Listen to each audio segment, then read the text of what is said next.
ഒരു മതപണ്ഡിതന് രാഷ്ട്രീയമായി ഒരു അഭിപ്രായം പറയാൻ പോലും സ്വാതന്ത്ര്യമില്ലെന്ന് പല കമന്റുകളും വായിക്കാൻ ഇടയായിട്ടുണ്ട്. ഒരു രാജ്യത്തിന്റെ നിയമങ്ങൾക്കനുസൃതമായി രാജ്യത്ത് ജീവിക്കാനും സാമൂഹികവും രാഷ്ട്രീയവുമായ എല്ലാം അനുഭവിക്കാനും അഭിപ്രായങ്ങൾ അറിയിക്കാനും അധികാരമുള്ളവനാണ് ഒരു പൗരൻ.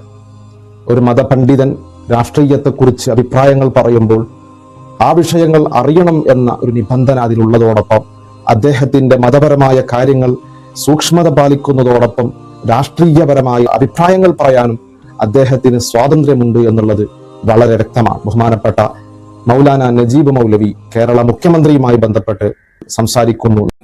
ഇപ്പോൾ നമ്മൾ ചിന്തിക്കുമ്പോൾ ഞാൻ കാണുന്ന കാഴ്ചപ്പാടിൽ നമ്മളെ രമേശ് ചെന്നിത്തല സീനിയോറിറ്റി ഉള്ള ഒരു നേതാവ് എന്ന് നിൽക്കും. കഴിഞ്ഞ കാലങ്ങളിൽ പ്രതിപക്ഷ നേതാവായിരുന്നു.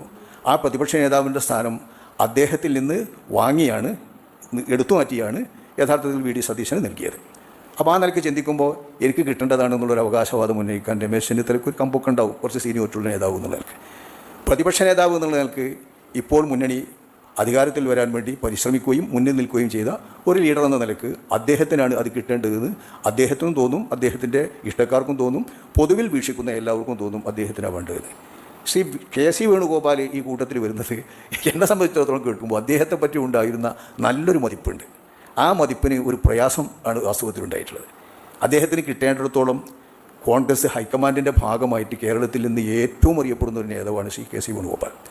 അദ്ദേഹത്തിന് ഇത്രയും വലിയൊരു പവറിന് കിട്ടാനില്ല. സോണിയാഗാന്ധിയുടെയും അതുപോലെ രാജീവ് ഗാന്ധിയുടെയും ഏറ്റവും അടുത്ത ആളായി ഒരു മലയാളിയായിട്ടുള്ള ശ്രീ കെ.സി. വേണുഗോപാൽ വരുമ്പോൾ കോൺഗ്രസ്സിലെ മലയാളികൾക്കൊക്കെ വലിയ സന്തോഷമാണ്. ആ നിലക്ക് അദ്ദേഹത്തോട് എല്ലാവർക്കും ഇഷ്ടമുണ്ട്. പക്ഷേ ഈ തെരഞ്ഞെടുപ്പിൽ പാർലമെൻറ്റിൽ അംഗങ്ങളൊന്നും മത്സരിക്കാൻ പാടില്ല എന്ന് പ്രത്യേകം കോൺഗ്രസ് ഹൈക്കമാൻഡ്, അദ്ദേഹം അടക്കമുള്ള ഹൈക്കമാൻഡ് തീരുമാനിച്ചിരിക്കെ അദ്ദേഹം അതിന് മത്സരിക്കാനും നിൽക്കാതിരിക്കെ കിട്ടിയപ്പോഴായിട്ട് അധികാരം എന്നുള്ള നിലക്ക് വരുമ്പോഴോ മറ്റുള്ളവർ തൻ്റെ പേരിൽ പറയുമ്പോഴോ തീർച്ചയായും അദ്ദേഹം മാറി നിൽക്കേണ്ടതായിരുന്നു എന്നാണ് എന്നെ സംബന്ധിച്ചിടത്തോളം ഒരു പ്രേക്ഷകൻ എന്ന നിലക്ക് എല്ലാവരും കാണിച്ചത് കാണുമ്പോൾ തോന്നുന്ന ഒരു അഭിപ്രായം.